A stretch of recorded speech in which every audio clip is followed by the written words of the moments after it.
샬롬, 저는 춘천지구 강원대 01학번 장소영 순장입니다. 저도 사랑합니다. 먼저 부족한 저를 살아계신 그분을 증거하고 생생히 경험할 수 있는 순장의 삶으로 초대해 주시고 주신 은혜를 나누게 하신 사랑하는 하나님 아버지께 감사를 드립니다. 대학에 입학하고 사랑방을 통해 CCC에 연결된 저는 수많은 시행착오를 거치며 4년이 넘는 시간을 순장이란 이름으로 살게 되었습니다. 그리고 02학번부터 06학번까지 어느새 19명이나 되는 순원들을 만날 수 있었습니다. 팀미팅 전도와 추적 전도, 수시 모집 전도, 사랑방, 고등학교 인맥, 인터넷 홍보, LTC 전도, 금식기도, 교회와 MT, 여우사리 등을 통해 참 다양한 방법으로 순원들을 만나고 전도하고 양육했던 것 같습니다. 어느 한 명 하나 노력 없이 기도 없이 결코 얻어지지 않았기에 제 캠퍼스 생활의 전부라고까지 말할 수 있을 정도로 저의 19명의 순원들과의 인연은 참으로 특별합니다. 가끔은 일일이 다 품을 수 없어 미안하기도 하고 안타깝기도 하지만 이들 중 헌신된 소수를 통해 캠퍼스의 영적인 계보가 지속적으로 이어지고 있음과 그렇게 우러러보고 부러워했던 캠퍼스의 영적 사대가 저를 통해 이루어졌다는 사실이 그저 신기하고 감사할 따름입니다. 그중 이 시간에는 2003년도 순사역 속에서 받은 은혜들을 함께 나누고자 합니다. 03년도 학기 초 처음 양육했던 02학번 순원들로부터 순장의 삶을 살지 못하겠다는 이야기를 들었습니다. 순장님 같은 순장이 되고 싶어요라며 금식 수련회에서 제게 너무나 감동적인 편지를 주어 펑펑 눈물을 쏟았던 게 엊그제 같았는데 말입니다. 말할 수 없는 섭섭함에 저 또한 학기 초 모든 사역에 의욕을 잃게 되었고 그렇게 순원 없이 한 학기 가까이를 보내게 되었습니다. 다신 순원 안 키울 거라 몇 번이나 다짐하긴 했지만 얼마 못 가 새벽마다 저에게 다시 첫 마음의 회복과 순원을 달라고 주님께 때를 썼던 기억이 지금도 생생합니다. 그리고 얼마 지나지 않아 그 기도의 응답이 시작되었습니다.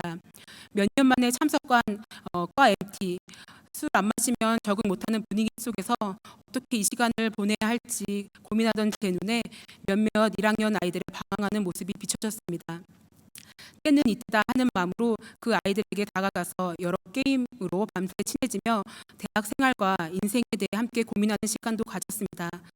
그렇게 MT라는 짧은 시간을 통해 저는 3개월 동안 기다렸던 03학번 첫 순원을 얻게 되었습니다.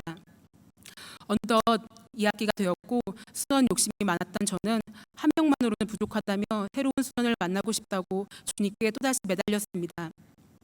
그러던 어느 날 캠퍼스 전도 중 절망스러운 표정으로 앉아있는 한 아이를 보게 되었습니다.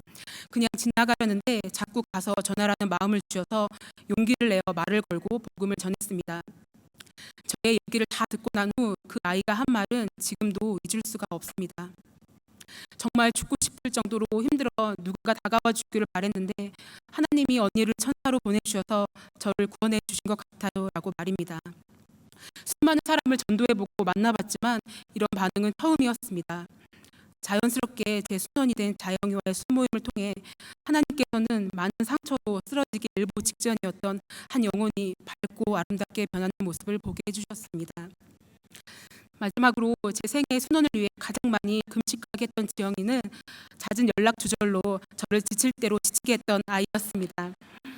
마음 같아서 그냥 확 포기해보고 싶었지만 그 아이에게 주시는 마음이 너무 강해서 몇 날을 금식하며 기도하기를 여러 번 했습니다. 그러던 중 저를 만나고 싶다고 그 아이에게서 먼저 연락이 왔습니다. 믿을 수 없이 기뻤지만 그렇게 기다린 만남을 통해 느낀 건 너무 어두운 인상에 스노우보드에 온 정신을 쏟아 가족들의 큰 근심거리인 고집불통의 이기적인 아가씨라는 것이었습니다. 저는 신앙은커녕 자신의 미래에조차 관심이 없던 이 아이와 수모임하는 것 자체가 불가능해 보였고 몇 번이나 이 만남을 후회하기도 했습니다. 그렇게 이 만남의 의욕을 잃고 있던 중 건강상의 문제로 커다란 수술을 받게 된 지영이가 갑자기 이전엔 없던 적극성을 띠기 시작했습니다. 수술 과정을 통해 주님께서는 철저하게 지영이의 삶을 만져주셨고 개념 없어 보였던 이 아이의 삶도 기적처럼 변해가기 시작했습니다. 지금 이 3명의 아이들은 각자 주신 비전을 따라 다른 캠퍼스에서 또 중국에서 교회에서 열심히 성장 중에 있습니다. 기적 같은 순원들과의 만남과 그들의 변화를 통해 감당할 수 없는 감격과 감동을 받았던 2003년 2학기 끝자락에 제 삶에도 이전에 없던 큰 변화와 성장이 있었고, 그의 금식 수련회에서는 제 인생 전부를 주님을 위해 드리겠다는 작지 않은 결단도 내리게 되었습니다. 벌써 2006년 제겐 절대 안 올 것만 같았던 캠퍼스에서의 마지막 삶이 시작되었습니다. 학기 초엔 이전에 느껴보지 못했던 큰 부담이 있었습니다. 그동안 할 만큼 하지 않았나 하는 은근한 불만이 미래에 대한 불안감까지 만들어내며 꿈에서조차 저를 고민케 했습니다. 그러나 아직도 캠퍼스에는 제가 사랑하고 품어줘야 할 많은 순장과 순원들, 그리고 복음을 전해줘야 할 귀한 친구들과 후배들이 남아있기에 올해도 부족한 저를 통해 일하실 주님을 기대하고 신뢰하며 끝까지 이 자리를 지키려고 합니다. 보이지 않는 듯 미비한 섬김과 헌신이 죽어가는 캠퍼스의 영혼을 살리고 이 민족을 살리고 나아가 이 세계를 살리는 부흥의 불씨가 될 것을 믿으며 말입니다. 샬롬, 순장의 삶으로 캠퍼스와 민족과 세계를 향하여